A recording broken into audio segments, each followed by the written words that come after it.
Magandang araw mga kabarangay. Kagaya nga ng nabanggit ko sa inyo noon na magkakaroon tayo ng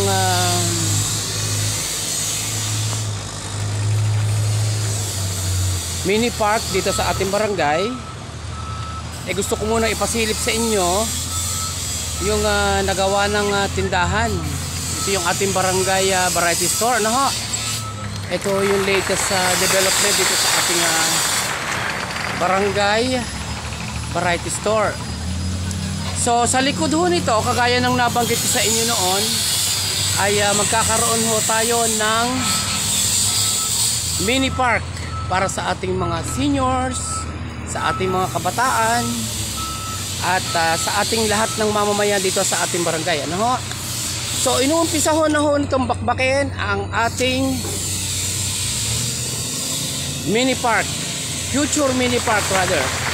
At marami pa hong pwedeng ilagay dito sa ating proyektong ito. Kaalinsunod ho ng mga proyekto ng ating sanggunian sa pangunguna ni Kapitan Arthur Lirio na magkaroon ho tayo ng libangan at magiging pwesto at tambayan ng ating mga kabarangay dito sa lugar na ito.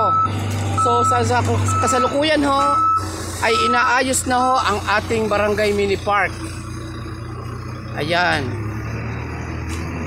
Actually nung isumiti ho namin ang proposals na ito o yung hiling natin sa city government, sa opisina ni Mayor, ay tayo ho ay pangatlo pa sa magbibigyan ng pagkakataon magamit ang ating mga makinaryang ito. So dahil ho sa ang ating kapitan ay masidi na may sa katuparan agad ang proyektong ito, ay pinagbigyan ho tayo at inuno tayo ng ating punong lungsod, pagalang-galang Mayor Sunny Colliantes, at tayo muna ang inuna. Kung anong ito nga ho ay magandang proyekto para sa ating mga mamamayan dito sa ating barangay. At ito ho ay kailangan mapatag yung area yan. Patataasin ho yun. Kailangan ho mapatag yung area yon. Yan. Ito ho ang kalawakang ito ay marami pang mailalagay ditong proyekto. Kita nyo naman ang kalawakang ito na barangay properties at sakop ng ating area-area ng ating barangay. Ayan o, ang luang niyan. Marami pang mailalagay dito at kasalukuyan na rin yung tinatapos ang bakod ng ating Apolonio M. Lirio National High School. At isa rin ho yan sa mga proyekto ng ating sanggunian at ng kagawaran ng edukasyon dito sa ating Apolonio M. Lirio National High School. Ano yan ho? At pinagbigyan ho agad tayo ng ating punong lungsod na ipahiram agad sa atin ang makinaryang ito upang ito ay matapos sa lalong madaling panahon. Ayun ho. So kung ito ho ay malilinis agad, itong area na ito, at dito kukuha ng itatambak para doon naman sa taas na yon. Mantakin ninyo yan, kaya suportahan ho natin ang ating punong lungsod. At talaga naman ho sa pangunguna ni Kapitan Art Lirio, palibasa nga si Kapitan ay kaibigan ng ating punong lungsod, ay talagang pinagbigyan ho agad tayo na may isa katuparan ito kahit hindi pa man ho tayo naka-schedule. Inuna muna ho ang ating barangay. So parating bagay ho na ito ay maumpisahan na para ituloy-tuloy pa rin ang ating mga proyekto. At marami ho tayong mga ambang na proyekto para sa ating barangay. Talagang ating kapitan ay masidi ang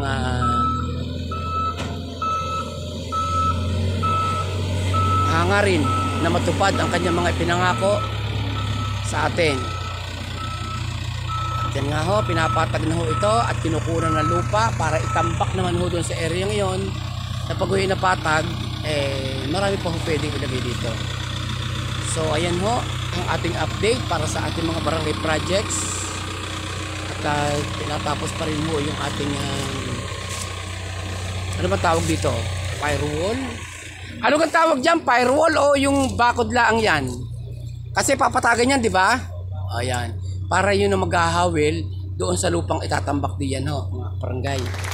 Dahil pag natambakan ho yan at mapaplat natin, malaking bagay, patag na patag ho yan.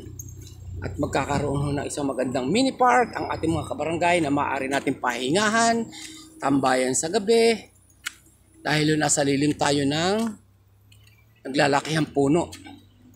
So ayan lamang ho ang report natin sa oras na ito at napakaganda ho ng proyektong ito. Kayo ho ipapasyal ko pa din eh.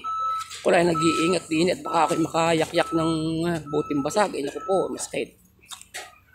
Kaya malaking bagay ho ito. Ang ganda ho ng area.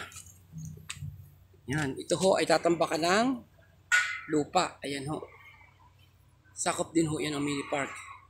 At yung kaluangan na yun ho ang pinaplano ng ating barangay na kung ano pa ilalagay doon. Ayan, ito ho ipapatagin. Itong area na ito na nakikita natin na tinatambakan ng lupa ay papatagin ho yan. Hanggang doon sa unahan ng Barangay Variety Store. So yan lamang ho ang update natin for today. And thank you so much for watching and have a nice day.